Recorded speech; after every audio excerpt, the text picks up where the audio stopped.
Hi all, welcome to the Matchbook Horse Racing Podcast, where it's another Glorious Goodwood preview where we're looking at the final 2 days of the meeting. So that involves the likes of the Stewards Cup, obviously, the Qatar King George Stakes, some fiendishly difficult handicaps, plenty of races at Goodwood we're going to be looking at, but good quality nonetheless. Donn McClean is with us. How are you, Don?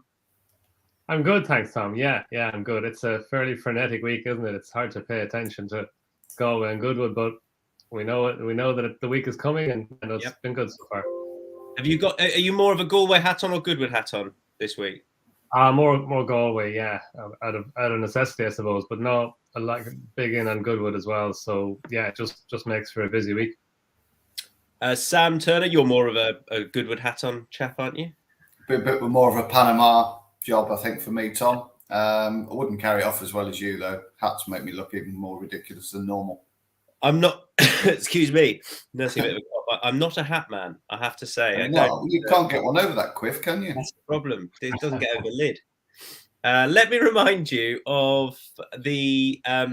actually, no, we'll go a bit different. So we want to talk about liquidity of the exchange. So BeGambleAware, you may have seen yesterday, is 1.18. Not for everyone that price, I know, but it's definitely worth pointing out that if you did want to have a bet on BeGambleAware, there was really as much money as you'd like. You could have had at one point in the morning. There was upwards of 50 grand to back there on BeGambleAware. So if you do want to have a bet, and you might not be able to get what you want on with a bookmaker on a short price, let's say it was BeGambleAware, the nature of the exchange and the matchbook exchange means that there's often liquidity and money there for you to take if that's what you want. And it's normally at a better price as well, given the nature of the exchange. And it'll be like that for the next couple of days at Goodwood too. Hit that like button if you're watching on YouTube or you're listening on the podcast. Give us a follow as well. And head to insights.matchbook.com for a recap of all of our bets. If you're watching this live, then there's a couple of Thursday shouts up on there. And then they'll be up after racing today for Friday and Saturday. There we are. Business out the way. Let's get stuck into the race previews. So we start with a feature race on Friday, and we've got Medallia at the top of the betting, so 5.0 from Rarsell at 5.2. This is the King George Qatar Stakes, of course. And we've got Cardem 7.6. Equilateral is actually 7.4, was 7.6, just shortened up a touch. Acclam Express 8.2. Lazuli or Lazuli 8.6. Pretty sure it's Lazuli 15.0, and bigger the rest. So we very nearly had a team steam here because I, like Don and Sam, am a big fan of Rarsell, but I have just gone other way for price reasons. Sam, you can kick us off. Well, you've been working with the Dixons all week, so surely you must have the in-depth knowledge as to why Rarsell wins this race then, Tom. Well, I think I spoke to Martin. I think Martin Dixon I think he's confident that the horse will go well. I guess when you're getting to this sort of grade, they don't know. With the handicaps, it's different because they know when they've got a well-handicapped horse. But with this horse, he's just kept on impressing and improving. One thing I would say, although I didn't mention this to Martin necessarily, is I don't think it's as simple, Sam. I don't know what you think about this. As Medallia was unlucky last time getting trapped on the rail, and Rarsell won, but Medallia will reverse the form. I'm not sure it's as simple as that. I thought Rarsell won because he did a lot right last time. And I know that prior to that, he was quite high up the time figures. Yeah, he always has been, Tom, to be honest. And I think probably the making of this horse has been James Doyle. I think he's ridden him 6 times. He's won on 5 occasions, finished second on the other one. He's 2 from 2 at Goodwood. He goes very well on this ground, handles the track well. I think he might be drawn a little bit away from the pace, both him and Medallia. There just looks a little bit more pace towards the standside rail, courtesy of Pontos, Clarendon House, and there's also other sort of pace angles in the likes of Lazuli, Cardem, of course. And so the 4 or 5 that are drawn, 1 to 5 equilaterals of this world, Qatar, etc., they all seem to be just a little bit more drop in and sort of ride on the speed, whereas the others look blistering speed. So there is a little bit of a chance that he might be isolated a bit in stall 3, which is a bit of a concern. But they are actually saying, the going stick at the moment, obviously there's overnight watering to happen, but the going stick at the moment is far side to centre, looks the slightly faster strip of ground. So hopefully that'll be the case for Rarsell. I think he can make it 3 from 3. He's always done really good, strong speed figures, even when he was winning at Nottingham in minor races,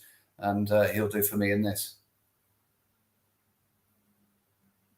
I tell you one thing that was interesting draw-wise was all the Dixons. There's 2 of them, but they were picking horses for a few. It seems like there's 12. There must be 12 of them. Scott Dixon. There are definitely more than 2. Yes, yeah, I think there are. It's a good job there isn't any more than 2. Me and Don would never get a gig. That's also true.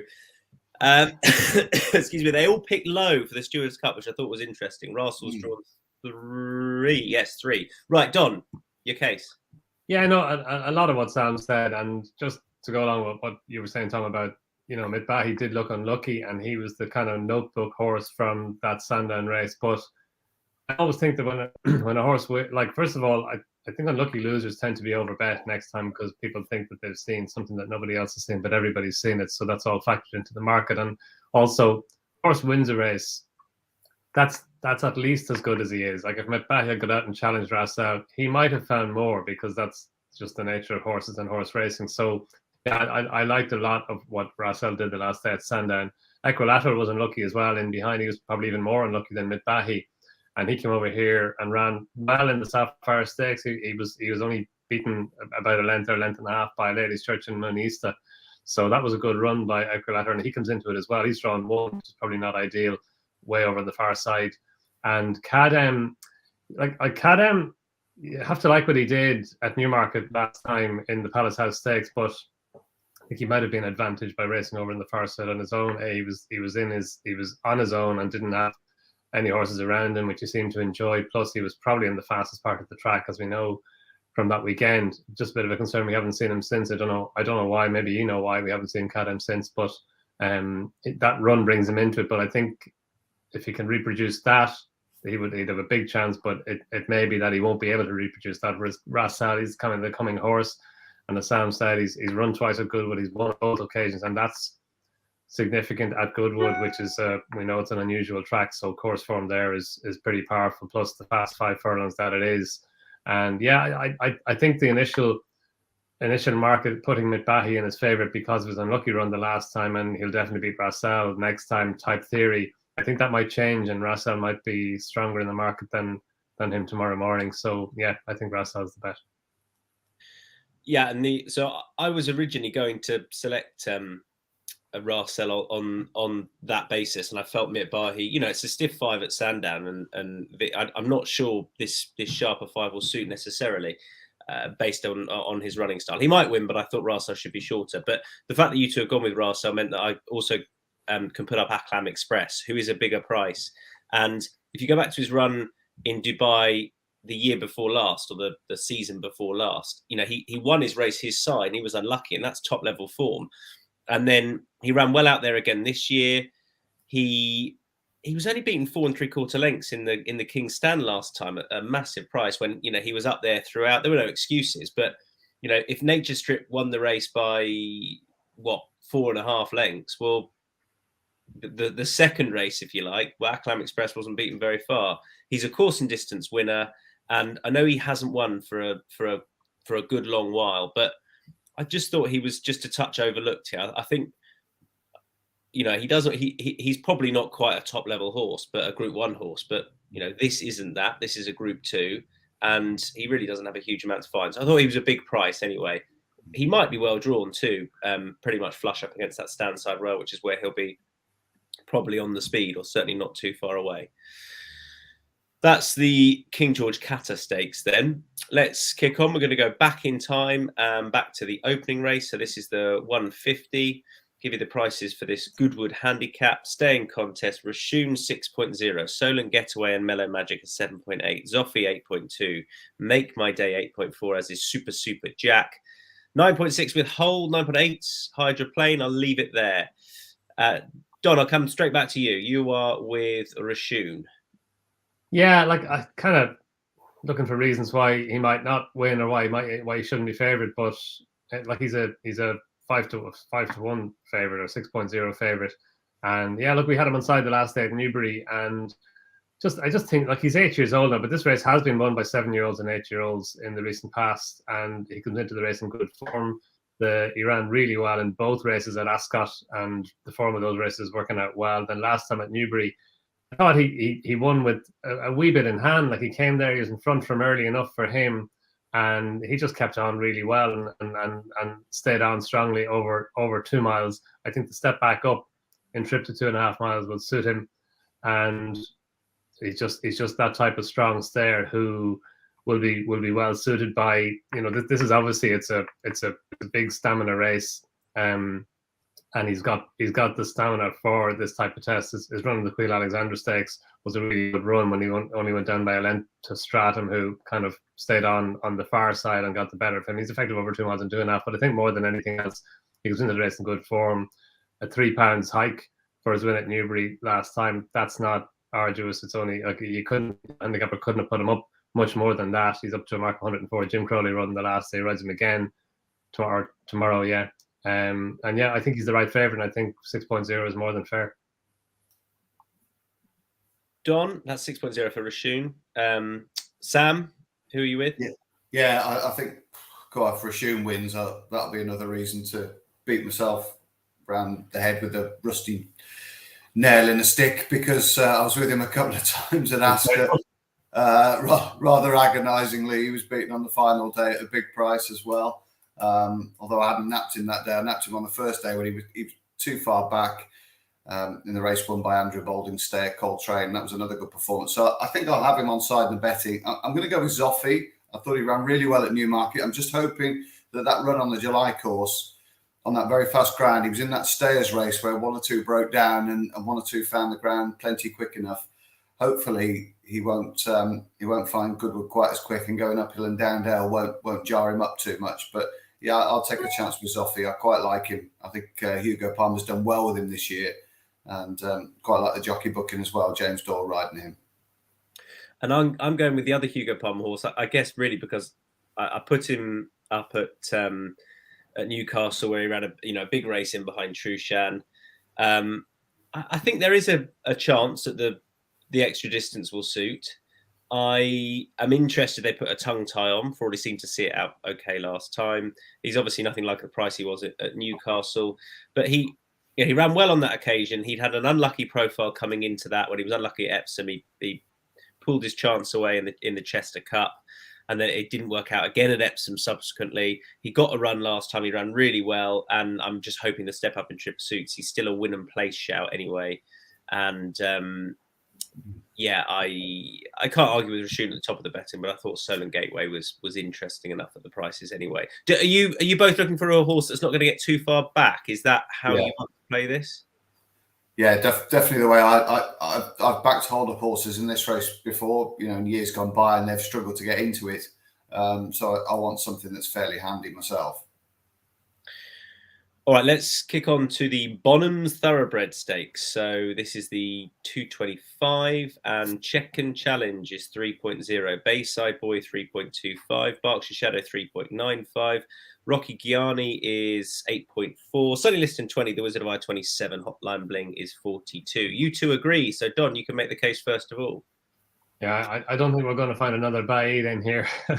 That whoever wins this has a lot to live up to. But no, I thought Check and Challenge, like he ran in the Guineas. He won his only race last season. He won his debut this season at Newcastle. Then he ran in the Guineas. He was a big price in the Guineas, and he was just a bit too keen. He was out the back. He never really got into it. But then last time at Sandown, he did something similar. He missed the break, and he was last or disputing last place, turning for home of 11 runners, and he did really well to get as close as he did. He stayed on down the near side, and it's not an easy thing to do at Sandown, and it was a race in which the pace held up well enough. So I thought if he'd just been able to deliver his challenge for him a wee bit closer, he would have won or gone even closer than he did. So look, he's only run 4 times. He's got plenty of potential to improve again. And I think he's the right favourite. Like, there isn't much between him and Bayside Boy and Berkshire Shadow at the top of the market, but I think Check and Challenge should be a fair bit further ahead. I think he's got the best form.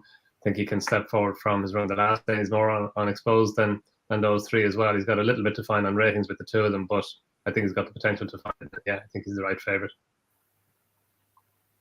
And Sam, you agree? Yes, I'm not going to disagree too much with anything that Don said there. It wasn't a race I was particularly in love with. Thought Hotline Bling might take them along. The Norwegian Raider might be one or two of the pace angles in the race. Berkshire Shadow might be ridden forward as well. But I don't mind so much on this track if you have a horse that misses the break a little bit and take the time, because they can get racing plenty far out in these sort of races. And I just thought he did really well to shape as well as he did at Sandown against the pace bias and against everything that went on in that race. He was given a pretty near impossible task. And hopefully William Buick, who's been riding absolutely beautifully this season and also this week, can just get the fractions a little bit better at Goodwood on Friday afternoon, and they can win on check and challenge. And I'm going to side with Roccigiani, who ran in the Jersey last time. So he was giving weight away there, had a penalty for that. So he's now back on level terms with the rest of these.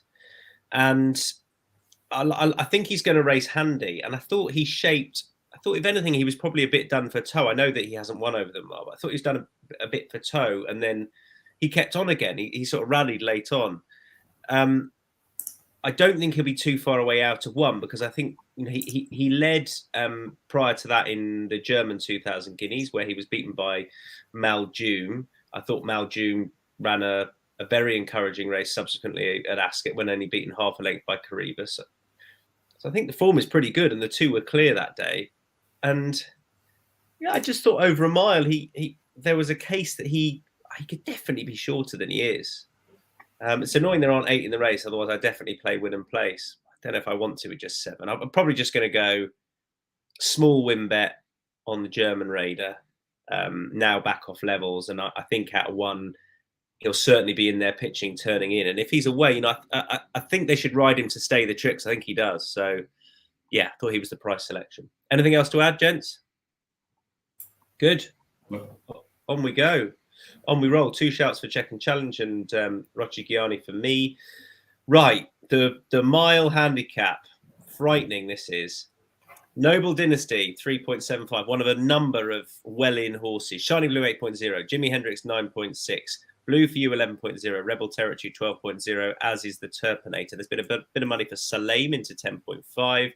Sinjari is 13.5, 14.5, Uzo 15.5, Eileen Do, bigger prices, the rest. You got a couple, Sam, so you can take it away.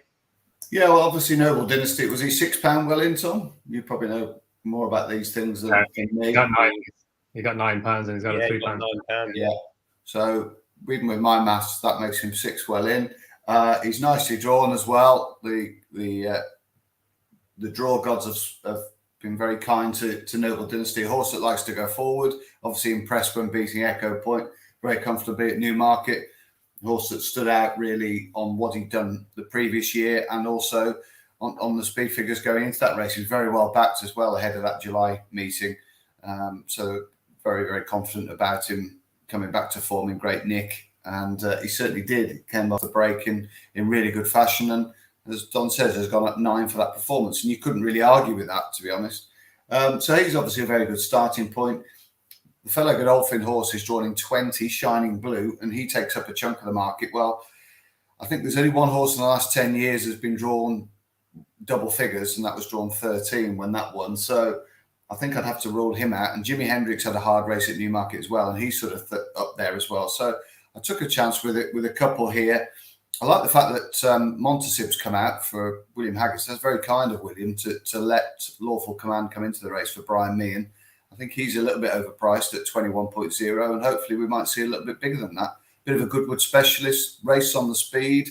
And Brian had another winner at Sandown this week as well. So the yard are going in pretty good form. And I like bits and pieces of his form as well. And I liked the tenacious way that he battled back to beat, what did he beat at Goodwood? Was it Spin Around, I think? But he also beat Wooderton as well. And he came out and won at Epsom subsequently.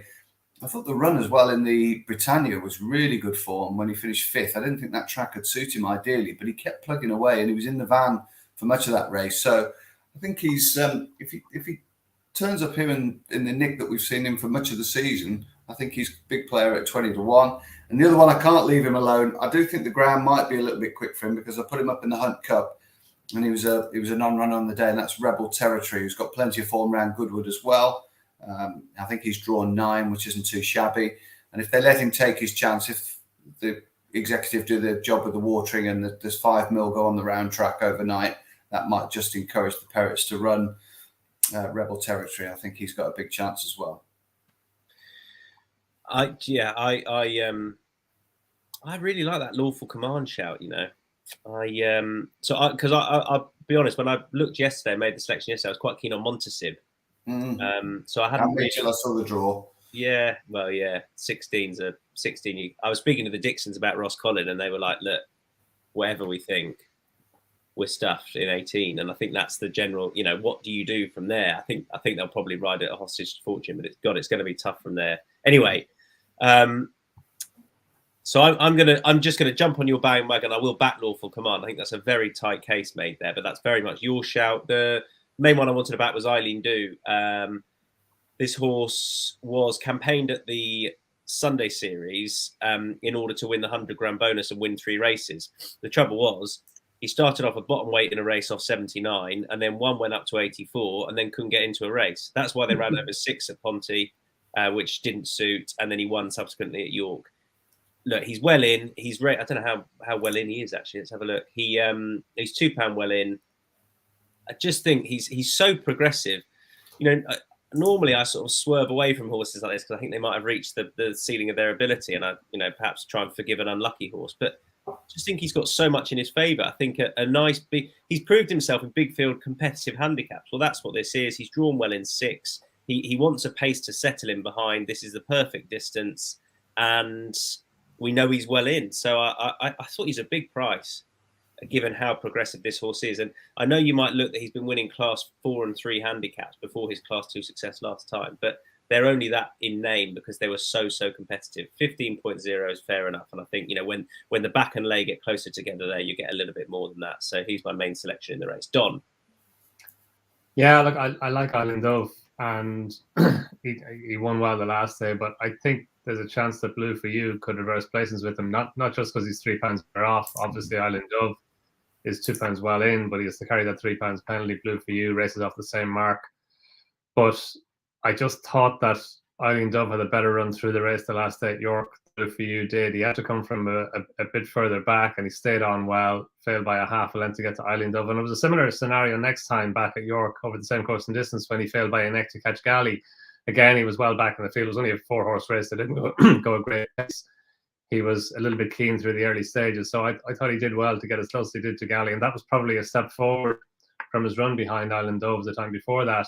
And he was racing off a slightly higher mark as well. So I think he's a coming horse. He was a good horse for Dermot Well. He won that Juveniles Maiden at Galway that Dermot Well used to always win. He had a well-bred Moigler horse. And he won a good mile handicap at Leopardstown as well, a 3-year-old's handicap last year before he joined David Amara this season. He hasn't won yet for David Amara, but he's progressing. He's progressed with each of his 4 runs.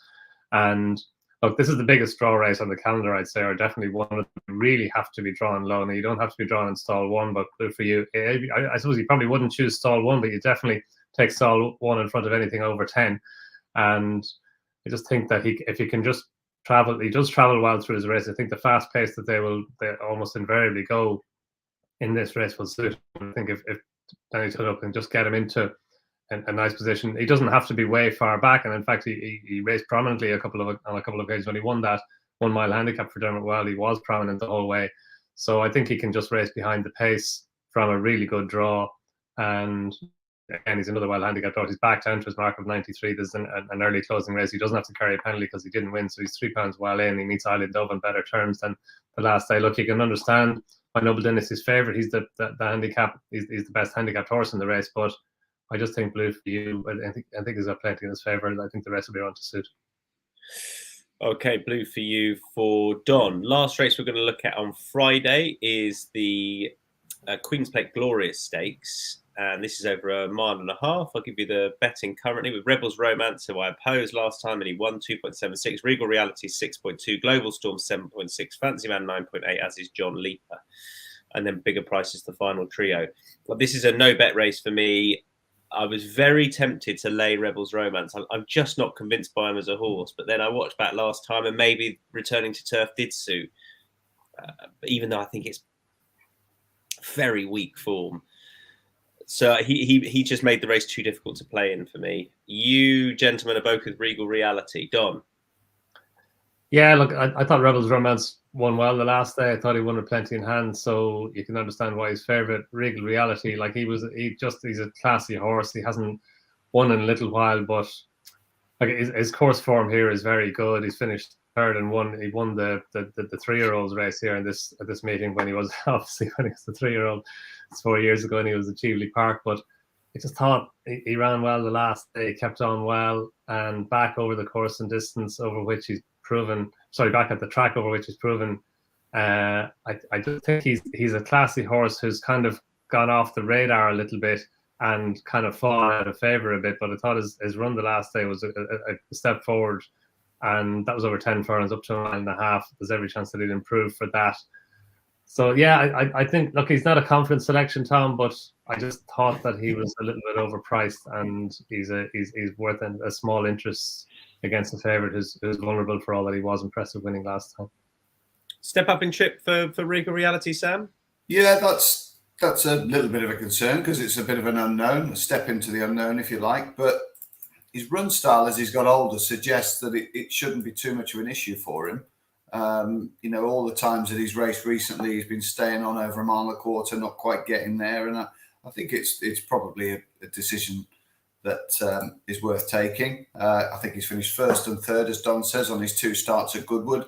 And it just strikes me, I mean, I never thought I'd use the words, he's a little bit more of a compelling bet than Rebels Romance, and perhaps a little bit more reliable. I mean, I don't know if you use those words with Regal Reality, but he does go well for Ryan Moore, who gets the best out of him.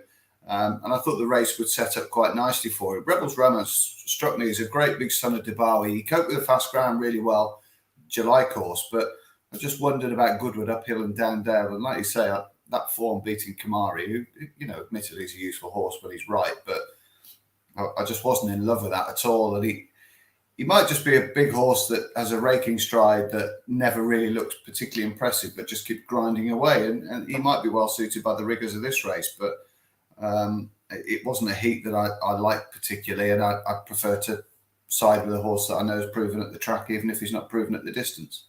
Yeah, we're going to come back to Rebels Romance, I think, when we talk about lays. Okay, any other bets on Friday? Me, no. Don, you've got your Galway hat on, so now's the chance. I'm with the Galway hat. Yeah, as a fan in the tribes, the Guinness Galway Tribes handicap, it's kind of it's not the Galway, it's kind of the step removed from the Galway hurdle race. Like if you're not rated highly enough to get into the Galway hurdle, a lot of horses go here. And Stefani, yeah, look, he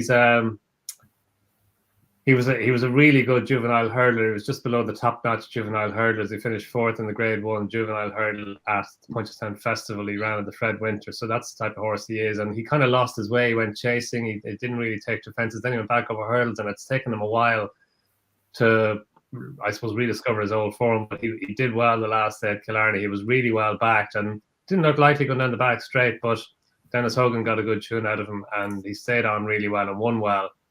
He got £7 for that, but he's still, like, he's off 133. He's top weight in the race. He's the highest rated horse. He deserves to be. He's a classy horse, and he's still well below. I think he's £10 below his peak, or £9 below his peak.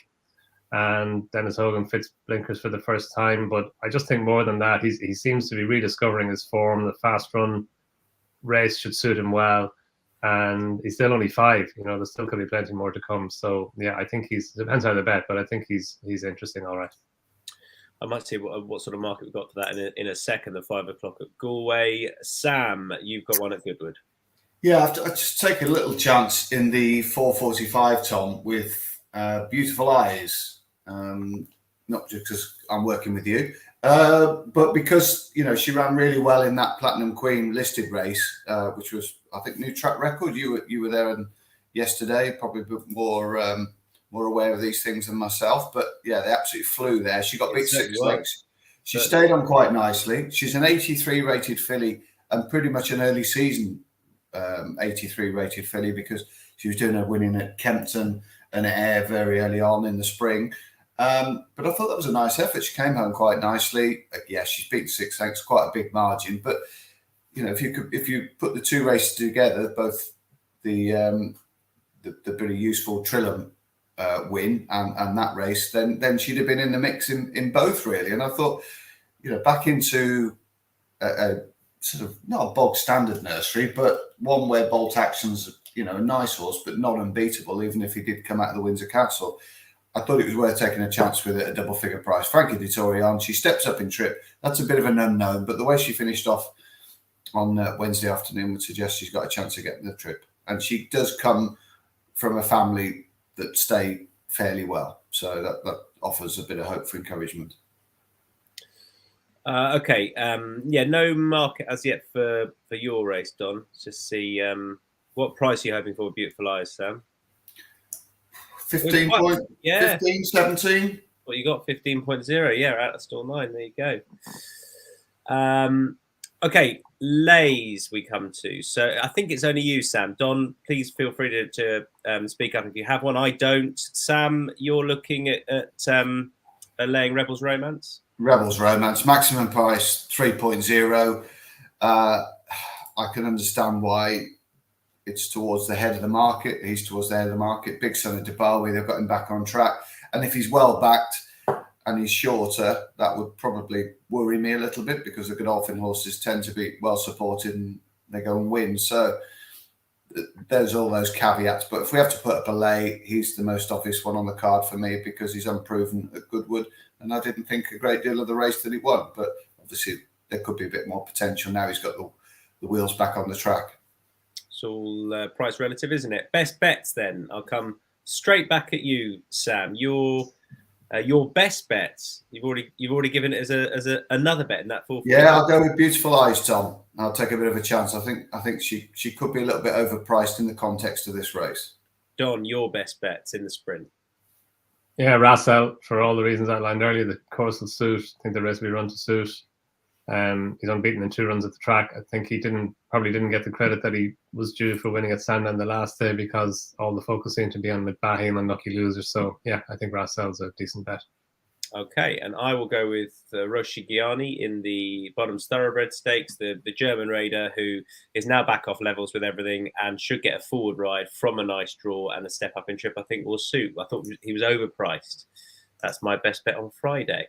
Before we move on to Saturday's action, let me remind you about the sign-up offer. It's a £30 welcome offer, money back as a free bet if your first bet loses. It is for new customers only, and you've got to use the bonus code INSIGHTS30, INSIGHTS30. If you place your first bet and it loses, you will get a free bet back as your stake refunded as a free bet, I should say. That's up to £30. The full terms and conditions on the Matchbook website, 18+.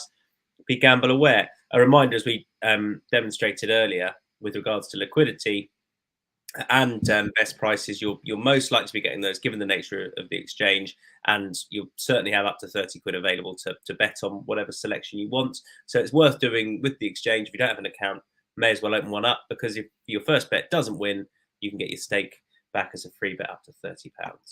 Saturday, we start with the big one, which is the Stewards Cup. It's a massive field, so I'll give you prices when we get there. First of all, let's just see who the guys fancy. Don, you're with a horse who at one stage did head the betting, but doesn't quite now, Inver Park. Yeah, look, it's it's obviously not easy. But I just think Inver Park, like you can see why Mr. Wagyu is favourite now. Like he did really well to win at the Curragh last time. He came over here. I was against him, but he just kept on finding him. Big Gossy challenged him on the far side. No more challenged him, but he stayed on really well over 6.5 furlongs. So yeah, like I was, he was close to the top of my list. But Inver Park, I think he's just a horse who keeps on progressing. He did well to win on the far side at Ascot last time. That was the Buckingham Palace, obviously over 7 furlongs. So he's dropping back down to 6 today, on Saturday. And you think, maybe that's not ideal because he did see out the 7 furlongs well. And as we know, Ascot's a stiff 7 furlongs, but he's got really good form over 6 as well. He's got 6 furlong pace, and he just seems to have rediscovered a new lease of life since he's joined George Bowie. Like he's up from a mark of 78 to a mark of 98 now. But I think a £4 hike for winning such a competitive handicap at Ascot was more than fair. And George Bowie, the horses continue to be in really good form. He had a school win yesterday as well. Goodwood just got up.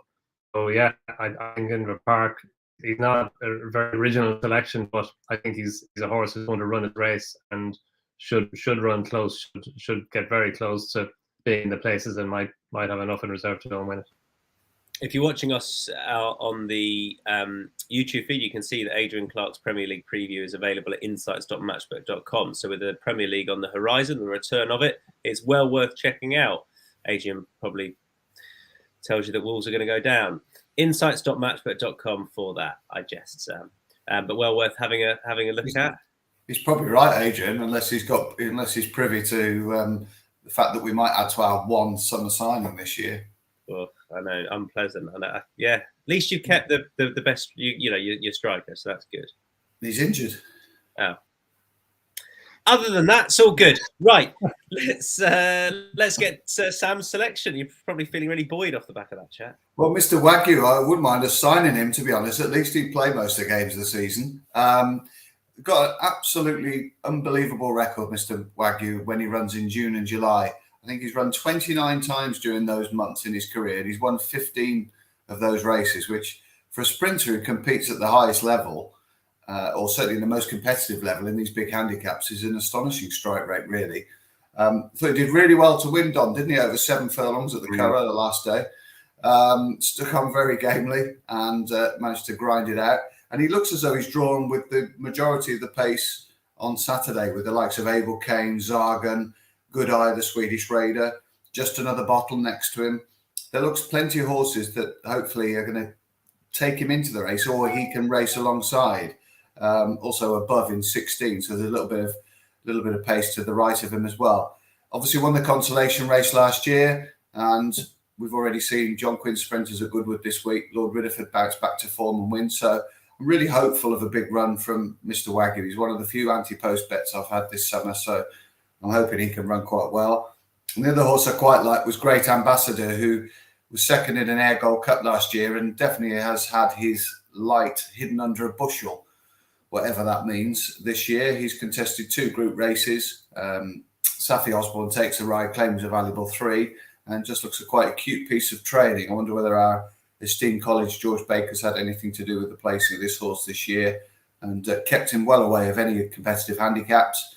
And as I say, he's managed to go under the radar a little bit. Perhaps not in the market so much, but certainly maybe in punters' thoughts that his 2 performances this year have just been a little subdued. But I think back into a handicap, big field handicap, I think he'll go quite well as well. So I'll have a saver on Great Ambassador. I will join you there. If you look back at the horse's runs last year, I mean, he was just unlucky. He just has to have a big field handicap in him, and I thought he showed with a good deal of promise last time. The other one I want on side is the horse who I would probably have as clear favourite for the race, which is When the Dealing's Done. Just about is as well. I'm vying for it. The main reason is because at Chelmsford, I was chatting to Harry Teal, and he said that he came back sick after his run 2 runs ago, and they shouldn't have run him back. And he just said he's absolutely flying at home. He rides him at home. I think the draw is fine. He can explore the stand side, which is seemingly where you want to have been, but we're only doing this before racing on day 3. And he won at the course last year over 5. So we know the course is no problem. He I suppose, a bit like Great Ambassador, he's going to drop in a big field handicap at some point. And I was pretty confident I was taken with Harry Teal's comments about him. They know a good sprinter when they have one. And he apparently is back very much on song. So he must have a really, really good chance when the dealing's done. Anything to add to the Stewards Cup? Good. On we go. So we're going to go back in time to the 140. We had a bit of confusion. So Don, did you have a selection for the first race or not? You don't have to. Yeah, I thought Classic ran a really good race on his debut at Newbury. I don't know if there are prices for it yet. I'm afraid he might be a short enough price because he probably caught plenty of people's eyes. But it was a really nice debut. He kept on really well. He was well back in the field, and the pace held up really well. So it was a more than encouraging debut. He should step forward from that. And yeah, I think he's interesting in that race. But obviously 2.5 at the top of the betting Classic. Yeah. Well, I'd say that's reasonable. Yeah. Okay. This was because I half pointed Donn in the direction of the wrong race to preview. So there we go. It is on ITV, but we move on. Classic for Julie Wood. She could do with another really nice horse. Hopefully she gets one in the opening race at Goodwood. Is 2.5. The 140 then is the consolation race for the Stewards Cup, and we've got a warm order bang at the top of the betting here in the form of Lethal Levi, who is 3.0, 10.0 for Nelson Gay. Dream Composer is 11.0.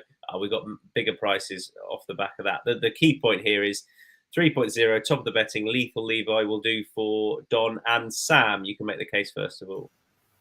Yeah, I thought this lad put in such an effort in the at the July Cup meeting that I thought he might be a horse to take on next time. So I tipped against him a little bit in that handicap, and he just did exactly the same under Pierre-Louis Jamin, as Jimmy Quinn managed at the July meeting in such a competitive handicap. Absolutely bolted up, beat Wowzers, and that's what you were left with as an impression of the performance. To be honest, it was a tremendous effort. He's gone up another 8 for that. He's up to 100 now, and he takes on horses that have run well in this race before. Treacherous 2 years ago won the race, and there's 1 or 2 sort of Goodwood specialists or Goodwood liking horses in here. The Lamplighter, Dream Composer, etc. I think Digital has also been placed here in a big handicap. Might have even been the Stewards Cup a couple of years ago, or certainly the Consolation. So it might not be the walkover you think, especially trying to translate the form from the July course to Goodwood. But he just looks a horse that's very much on the upgrade. Obviously, the same lads riding as rode last week. And I just couldn't see many reasons to desert him, to be honest. And Donn? Yeah, look, it's very hard to get away from him, Tom. I think I agree with all that Sam said. Like he's got a rating of 100 now. He would have got into the Stewards Cup on that rating easily, and he would have been a player in the Stewards Cup as well. But even off his under £6 penalty, he's actually back down to a mark of 91, which is £1 lower than the mark off which he won last time at Newmarket, because it was obviously an early closing race. So it's hard to get away from him. He's very good in winning a good handicap at the July meeting. He was good again, probably even better again last time. And yeah, he was into the race in good form. Like, it's just very difficult to get away from it. Nelson Gay ran well at Epsom against. He was in the wrong part of the course, and he hasn't done badly in 2 runs since. But he was on my list. But you keep on going back to Levi. It's very difficult to be against him. I agree. It's very difficult to be against him. I thought that he makes the race in the market, obviously, but I'd rather take the price about McCartill win and place in a 12-runner field when he's got form, 3.5 lengths behind Russell over the track over shorter, where he shaped as if he wanted to go a little bit further. Now, maybe he hasn't always he has won over the distance, but he has looked a better horse probably over 5. But he was, we know he's ridden for luck, and I backed him in the dash, and he was unlucky because he often is. So it's nothing too clever to say that he was unlucky. He was at Chester as well, but that's and he might be unlucky here again. But Harry Davis has ridden him before and won on him. He's back on board. He was on board last time, and I just thought you were getting a really fair price about a horse with form in the book behind Russell when you can back him win and place. I don't really know what to make of the changing of headgear again, other than I'd rather they took the headgear off but kept the tongue tie on, because he won with a tongue tie and the visor at Epsom at the start of the year. Now they've gone back to the visor. Well, they had visor and cheek pieces last time. Basically, I don't know. I can't use it as a positive, but I should acknowledge that they're changing it up again. But either way, his form means that I think he's a fair shout at the prices, 9.0 win and place. That is the 140. That's the Stewards Cup consolation race. The 210 is the 1 mile 6 furlong summer handicap. And prices are as follows. Just going to get them up in front of me. Nice big open field. Valley Forges 6.0. That's Sophie Stevens. Kem Harness 9.0. Trawlerman 9.0. 11.0 for Bagdoor and Sam Cook. Bigger prices thereafter. Donn, I'll come straight back to you. Yeah, Sophie Stevens, Tom, again, I think he's high in the market, but I think he deserves to be there. He on his penultimate run, he won well at Chester, but he is very good at Chester. He'd won there before. Then he went to Newmarket last time, and I thought he won. He did well to win that big Heritage Handicap. That was over 1.6 miles. The Chester race is over 2 miles. He dropped down to 1.6 miles last time, and Yeah, like it was a kind of a messy race, wasn't it? And he didn't have an awful lot of room laid on, but yeah, and he had to pick up well in order to win, but he did, and like he just got the bob of the head on the line in front of Red Flyery, Zoffy behind him in third. Sam Cooke was back and forth, and Sam Cooke, he was always a horse in my mind who wanted an ease in the ground, but he's proven recently that he can operate on better ground as well. But I just think that Soapy Stevens probably won with a wee bit more than the winning margin in hand. He's a continually improving horse. Charlie and Mark Johnson do very well at Goodwood. They target it, and like I'd say that Soapy Stevens, a £3 hike for his win the last day, probably couldn't have given him much more because he only won by a short head in the end. But I thought he did well to win given the circumstances of the race, and he's a horse that can come forward again. Trawler Man has been very disappointing in his last 2 runs. There's probably a big race in him somewhere, but yeah, it's kind of expensive to keep on forgiving him. But I think Soapy Stevens is rock solid, and I think he can come forward again. Yeah. Yeah, so I'll pick up because I'm putting up Trawlerman only because the hood's going on for the first time. Because I was watching the race last time, thinking they probably need to stick a hood on him. So now I wouldn't back him up unless they did. But at Ascot, he got stuffed from his low draw over the course and distance there over the 1.5 miles, where you don't want to be drawn there. And then I don't know, he just never was in it last time. He was keen early. It never went a yard. So. Still on that Ascot form, I think he's got a chance, but he does need to settle on that Ascot run where he was trapped on the rail. He needs to settle. He'll probably be ridden for luck, so be it. But I still, like you said, I think there is a race in him, and with the hood on for the first time, I'm willing to chance it at the prices. Trawlerman. Sam.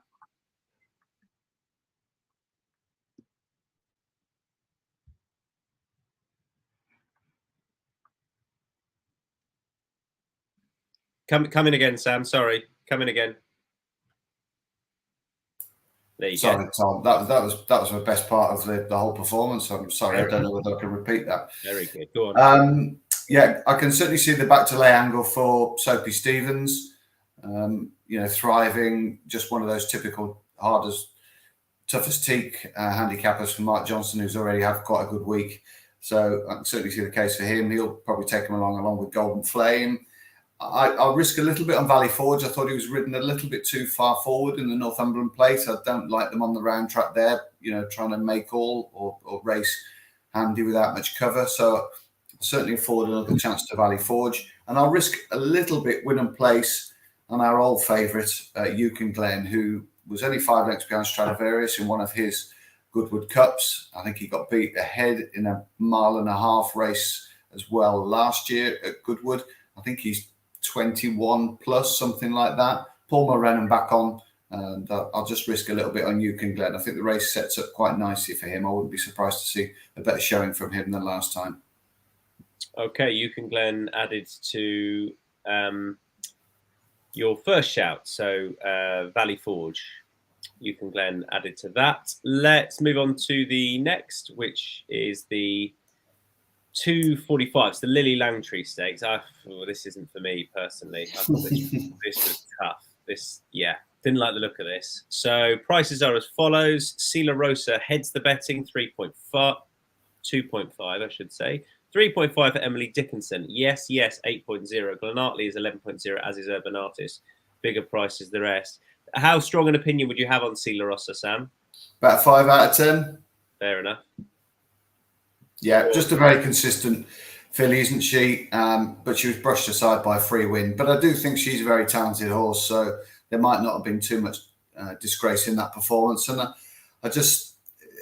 none of the others were really very compelling, to be honest. I think there'll be a big show from Glenartney. I quite liked her effort last time at Ponty, and at York she took the eye a little bit.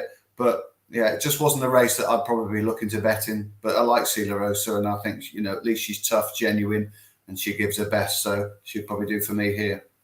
Don, the Irish filly. Yeah, I was kind of disappointed in Sila Rosa last time. Like, I don't know how Free Win be here, and in fact, without the scrimmaging, she probably would have finished third, I thought. And I was on her side the last day. I thought she might win it, but for Free Win to suffer the experience, like she must be a serious filly. Look forward to seeing her when she runs again. But yeah, I just think Emily Dickinson, I think the step up and trip is interesting for her. The step back up and trip, Like she was a potential Oaks filly at the start of the season. She went to the Lingfield Oaks trial and was sent off short price for that, but disappointed. And Brian gave her a break after that and took her back in the Stenera Stakes at Leopardstown there just earlier this month. And she did really well to get as close to Ross Carberry as she did. She had Ross Carberry got first run on her Shemi Heffernan, who rode it that day. He had to wait for his run. He got it after. It looked like she was going to finish, second at it, but beaten fairly comprehensively by Ross Carberry. But she ran her fish, and it was a really good performance. She saw it that trip well. That was over 1 mile and 6. Then she ran in the Irish Oaks last time, and I was kind of thinking beforehand. Again, I had her on side. Maybe the race might come up too quickly for her, but I think and that's still possible. But I think more than that, she just kind of kept on without really quickening over 1.5 miles. So I think the step back up to 1 mile and 6 should suit her. She saw it trip well at Leopardstown. That Ross Carberry form, like Ross Carberry went and finished third, or was third past the post in the Pretty Polly Stakes next time. So she's a very high class filly of Paddy Toomey's, and then she the time before that, and she's a filly who I think can go forward again. But Emily Dickinson, she's fairly likely raced. She missed a little chunk of the season because, for whatever reason, after the Lingfield Oaks trial. But yeah, I think she can come forward again, and I think Sela Rosa might be vulnerable. Alrighty, let's move on to the final race we're going to be looking at, which is the handicap over 7 furlongs, 355 this is, and betting as follows with Richard Hughes' filly right up there. Let me just get the market up. I played golf with Richard Hughes, Richard Hughes on Monday, and he put this up as a bet. So unsurprisingly, I'm following him in there. Positive Impact actually heads the betting for Simon and Ed Crisford 5.0. Spirit of Nguru is 5.5, 6.00 Carbon, Koi 9.0, 10.0, and Bigger the rest. So I'll start there. That's it. That's the angle. 0 Carbon. He spoke positively. Did the trainer on Monday. Beat Spirit of Nguru last time. I guess the ground is an unknown, but Richard will have known what the ground was when declaring. He's up £3 for that success, and he thinks he's going to go very well. My selection was going to be Koi, and I'll stick with Koi as a bet as well, because I was just really impressed with his Newmarket success. Like, he got rid of William Buick on the way down. He didn't settle into the race. He just looked an out-and-out sod of a horse. But on first start for George Bowie since leaving Andrew Baldwin's, but he still managed to run and win. And I was sort of I remember thinking afterwards that he did well to do that. And if he can control himself before the race, I think he's well worth the £2 rise for that Newmarket success. And back in trip, I wouldn't really worry too much either, because he took a bit of settling too. And I thought back in trip, a nice forward ride from 7. The jockey booking's interesting. I thought he was a fair price. So Koi and 0 Carbon for me. Sam? I like Wooderton here, if I'm honest. Really comprehensive winner at Epsom last time. The runner-up has gone in since. I like the fact that he's been around Goodwood a couple of times this year as well, albeit on slightly easier ground, but he handled fast ground fine at Epsom. The Chester handicap that he came out on the 11th of June, there's been 5 individual winners come out of that race as well. I think John Egan's keeps the ride for Andrew Baldwin, which is quite an unusual alliance, but he's proved that with a couple of performances, the career best performances really of the selection, that he's the right man for the job. And I was just taken with him last time. I think he's got good form on switchback tracks, and I think sort of 10.0 or even if we get a little bit bigger, I think that's very fair value. There looks good pace in the race, I think, courtesy of, if I'm a gambler jumps out, he might be 1 pace angle. Your 0 Carbon, that's a new system in racing, isn't it? Play golf with a trainer and tip their horses, Thomas. That's very admirable. That you put a lot of time and work into that selection. He also put up Sandrine and Lord Ridderford on day 1. Now you tell us. That is the worst type of after timing I can't bear that, Tom. Hang on, I put up Lord Ridderford as a result. Did you? Yeah. So the system's 1 for 1 this week. Yeah. Right. I didn't, but unfortunately, I didn't put up Sandrine as well, because Sacred was my nap of the week. So there you go. Mug. Exactly. And there you go. Right. Are we so Don, nothing there because you previewed the 105. Well, you've already given us classic at 2.5. So any other bets? Don, Galway. Galway Sunday, yeah. Current option. He's back in the handicap that he won last year for Aidan McGuinness. He'd probably be favoured, I'd say. Obviously, there's no bet on the race yet Sunday, but he is so much in his favour. He won this race last year. He won it off a mark of 105 last year. He's down to 97 this year. But the Ahanora handicap is over 7 furlongs. He ran in the Colin Quinn BMW mile on Tuesday and ran very, very well. He finished fourth. He just doesn't fully get a mile, and Galway's mile is a mile and a half a furlong up the hill. So he just doesn't get it. He's always been a horse better over 7 furlongs, probably. And so this is his race. Aidan McGuinness, he's got his horse in really good form. A lot of them ran well in the Colin Quinn mile on Tuesday. And yeah, he's done this as well before current option. He ran in the Colin Quinn mile last year before going on to win the Ahanora. And yeah, I think there's every chance he can do it again. He's got it's his ideal trip. Proven at the track, stiff 7 furlongs with the fast pace suits him well. So yeah, he's got loads in his favour. Okay, that's current option on Sunday. Sam? I think I've gone for Forest Falcon, haven't I? Yeah. In the last race, I think Mark Johnson, and of course now Charlie, but Mark Johnson as the artist formerly known as, won this race a number of years ago with Landerman, and he did the same. I think he won a handicap early on in the week. He might have even been the first race on the card, and then won this race for apprentices. Now Forest Falcon, we were talking about the draw gods earlier. He got 16 out of nearly 16 when he won, and Frankie Dettori gave him a blinding ride to win. I think it was day one, wasn't it? It feels like about a lifetime ago.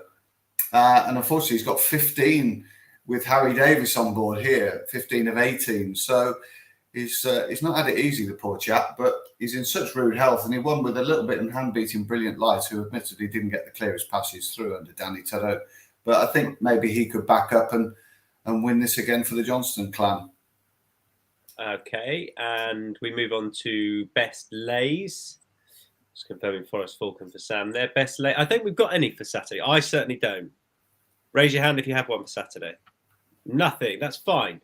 We're a way out from there. So best bets will come to. I'll kick us off. My best bet, quite simply, is when the dealing's done in the Stewards Cup. This has been the plan all season. He's in better form now than when we saw him last time. Don, your best bet for Saturday? Yeah, I think Emily Dickinson in the Lillie Langtry. Tom, I just think the step back up in trip to 1 mile and 6 will suit her. I think it may not suit Sela Rosa, and yeah, I think she should be closer to Sela Rosa in the betting than she is.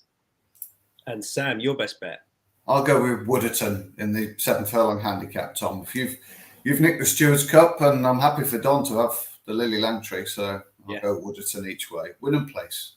Great stuff. Don't forget to head to insights.matchbook.com for a recap of all the best bets. They will be up after racing today. Enjoy the last couple of days. And if you're watching us live, the last 3 days, because we're 1 race down and plenty to go at Goodwood today. Sam, Don, thank you very much indeed. Have a top weekend all. Bye-bye.